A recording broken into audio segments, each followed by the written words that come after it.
People like you are labeled parasites. My brother's accusation pierced the air as I stood before him, his wife, and our mother. The weight of their condemnation bore down on me, a burden I could no longer bear.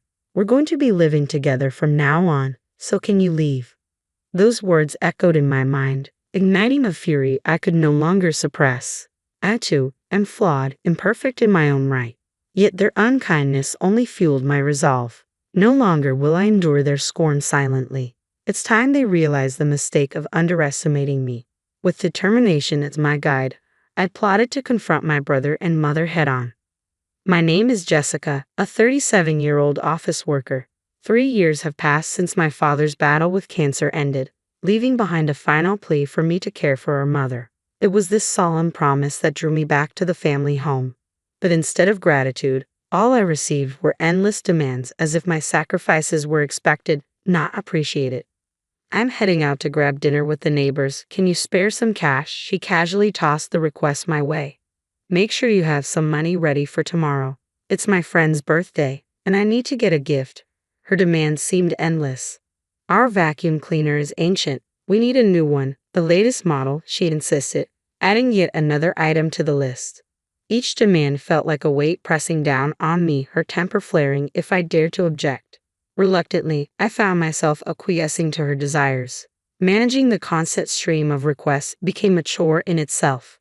To streamline the process, I made her an authorized user on a separate account, transferring a lump sum to cover her expenses. As a single office worker in my later years, I've dedicated countless hours to my career, resulting in a substantial income. Additionally, I've wisely invested in stocks over the years, building a significant nest egg. However, these details are kept from my mother, a habitual spender whose tendencies would surely drain my savings. Yet for now, her frivolous habits aren't a pressing concern.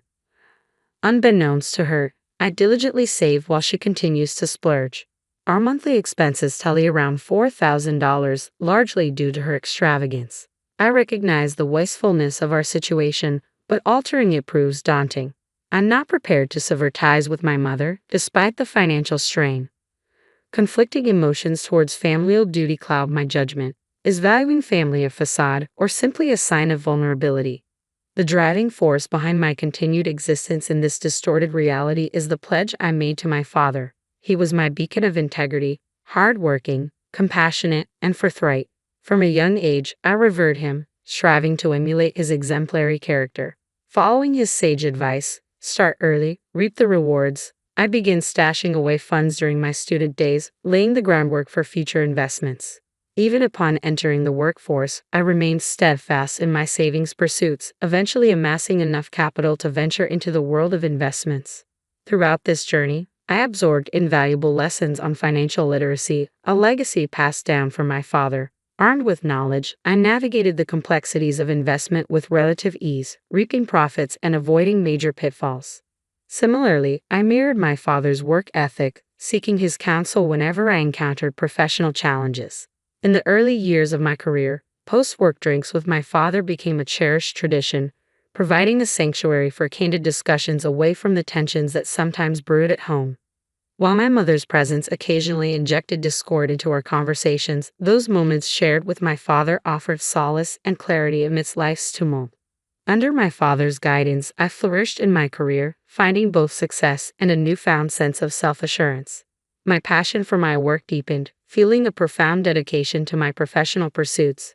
Despite remaining single, I harbored no regrets about prioritizing my career. Life unfolded in a familiar rhythm. While my mother's extravagant tendencies remained a concern, I chose to focus on my work, allowing her the freedom to indulge in her habits.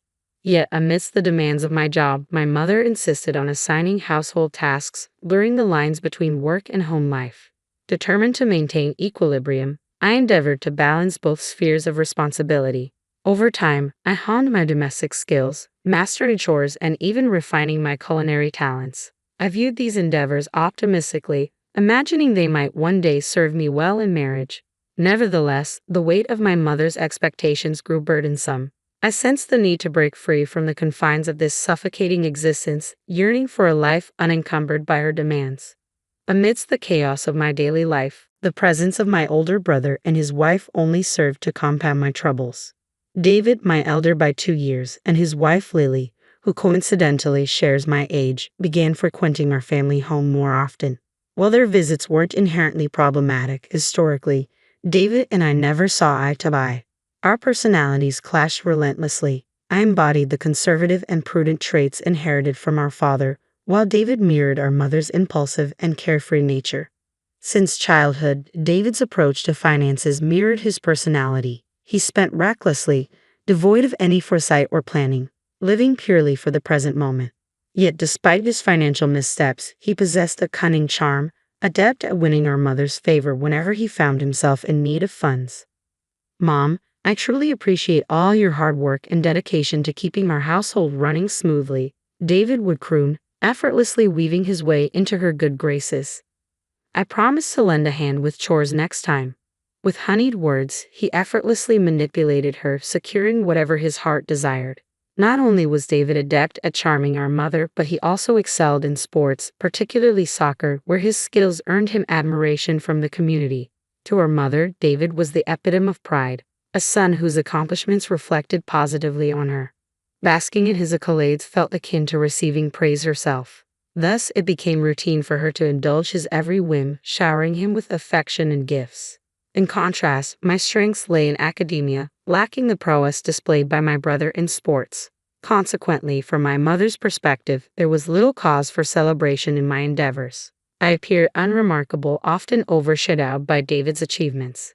In the eyes of our neighbors, I was simply known as David's sister. This dynamic fueled my mother's favoritism towards him, leaving me feeling overlooked and undervalued. Moreover, my close bond with our father likely exacerbated her preference for David. Despite our father's attempts at impartiality, my mother's partiality only deepened David's arrogance and hostility towards me. Our strained relationship only served to further entrench my mother's allegiance to him, perpetuating the cycle of favoritism and resentment. "Jessica, move. You're blocking the TV." "Why should I? I was here first. The anime I've been waiting for is about to start. Move from that spot on the couch." "What? You've recorded that anime. You can watch it later. I want to watch it live now." "Just move." David's self-centeredness was a common occurrence, his desires always taking precedence. Despite the blatant unfairness of his demands, our mother consistently sided with him. Even in moments of conflict or disagreement, she remained steadfast in her support of David. "What are you doing, Jessica? David's show is starting, so move and let him watch." "But I was watching something." "Quit being selfish and let him watch." "You go back to your room, you're just in the way." Mother's scolding reverberated through the air, her tone sharp and unyielding. Left with no recourse, I retreated to the solace of my room, while David claimed the couch without a hint of remorse. As if to underscore our favoritism, Mother returned with snacks and juice exclusively for David, disregarding my presence entirely. In the absence of our father, such partiality towards David only intensified, leaving me feeling increasingly alienated. Growing up amidst this dynamic, it was only natural for me to distance myself from David. As we transitioned into adulthood, my first encounter with David's wife, Lily, left an indelible impression. "So, you're Jessica, David's sister," she remarked, her words dripping with disdain. "You're every bit as plain and unfashionable as David described you. It's no wonder you lack any charm." I was rendered speechless, the sting of Lily's words cutting deep during what should have been a joyous family gathering. While such comments might have warranted reprimand from other family members, David and Lily appeared to revel in their cruelty, leaving me with an instant aversion towards Lily. Her disdainful remarks became a recurring theme, tarnishing even the most cherished family gatherings from New Year's celebrations to Independence Day. "Jessica, we're the same age, yet here you are, still single.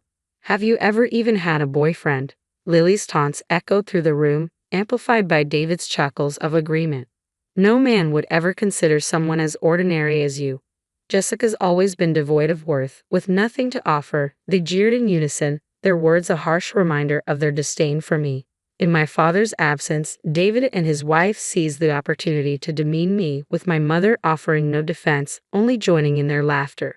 Consequently, every family gathering at our parents' home became an ordeal for me. Several years ago, when David was transferred for work, the frequency of these uncomfortable gatherings diminished, offering me a semblance of peace.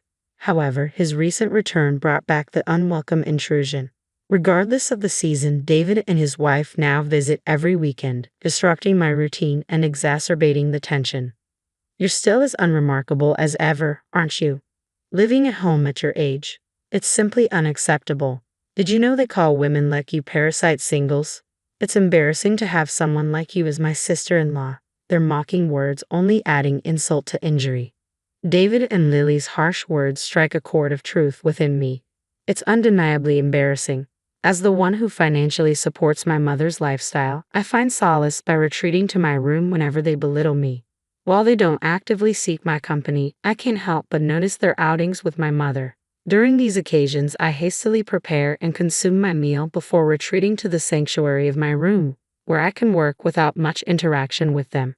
Yet the frequency of their visits only seems to increase with time, and each time, my mother treats them to lavish meals. Perusing the credit card statements, I'm taken aback by the frequency of their visits to upscale wine bars and barbecue restaurants. Moreover, I can't ignore the fact that most of the designer clothing they flaunt is purchased by my mother.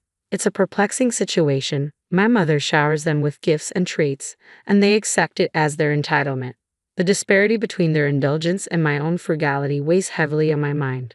Finally reaching the end of my patience, I mustered the courage to confront my mother about her excessive indulgence towards David and Lily. Mom, you're spoiling David and Lily too much with all these fancy dinners. They both have jobs. Why don't you let them pitch in sometimes? My words ignited a fiery reaction from my mother, her face flushing with anger. Who do you think you are, telling me how to spend my money? How I treat David and Lily is none of your concern. Have you forgotten the favor of allowing you to live under this roof? Her words struck me like a blow, leaving me stunned by her audacity. It was perplexing how she could disregard all I've done for her, seemingly forgetting my contributions to our household. The only reason I remain in my childhood home is out of respect for the promise I made to my father, not out of any desire to be with her. It appeared that Mother had shared our recent disagreement with David and Lily as they arrived at the house a few days later with stern words. Jessica, it's time to face reality. The only reason you're still here is because of Mom's kindness. How could you betray her like this? People like you are nothing but parasites, Jessica. It's time for you to leave this house. Excuse me. You heard us correctly. We're going to be living here with Mom from now on. So, could you please make arrangements to leave? With a heavy burden weighing on my shoulders, the trio launched into a tirade against me. My patience waned as their words cut deeper. I'm no saint. There's no reason for me to continue being kind to people who treat me like this. It's too late for them to realize the error of their ways. In that moment, a plan for retribution formed in my mind against David, Lily, and Mother. I understand. If my leaving brings you satisfaction, then so be it. The couple's malicious grins only fueled my resolve. Remember your promise. If you're still here when we return, we won't hesitate to evict you. With determination coursing through me, I bid farewell to the house. Let's start anew, Mom. Yes, I'm thrilled. It'll be wonderful living with David and Lily. What a joy it will be. As they gleefully discussed their future, I retreated to my room, immediately setting out to find a new home. Opting for practicality over extravagance, I settled for an affordable apartment near my workplace, prioritizing safety and convenience. With the logistics swiftly arranged, I notified Mother of my impending move. In response, she wasted no time informing David and Lily.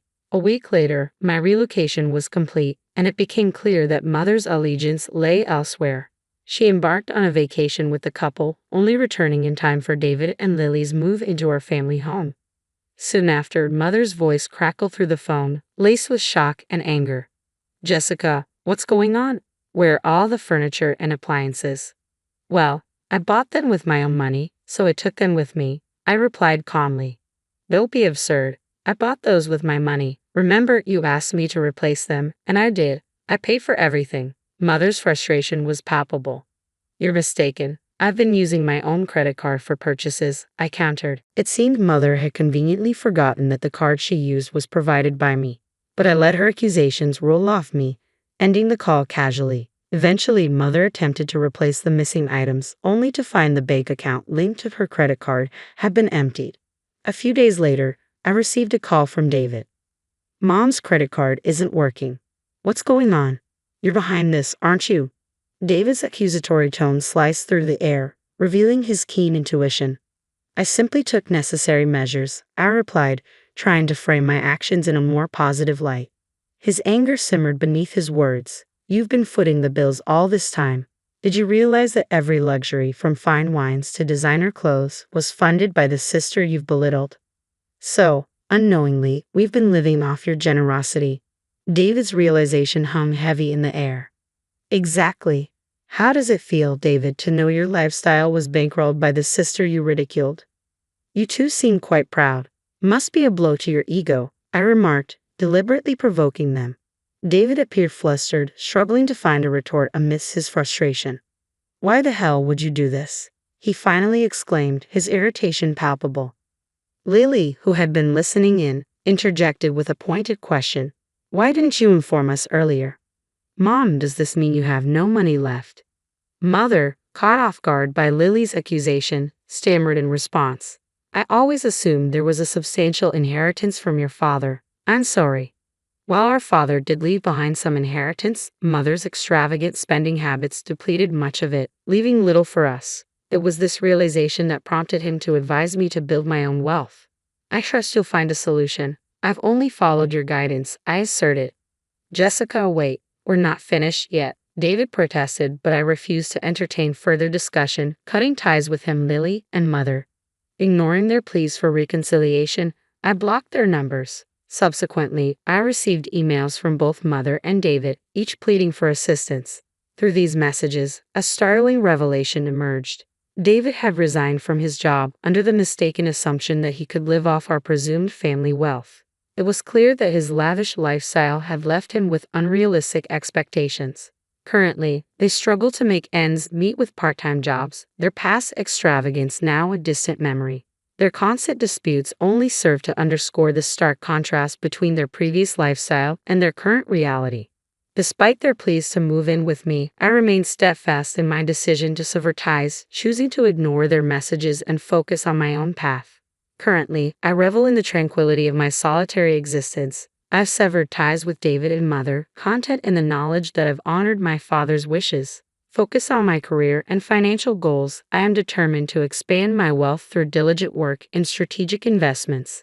As I steadily build my assets, I also intend to gradually delve into the realms of love and companionship, open to the possibilities of romance and marriage.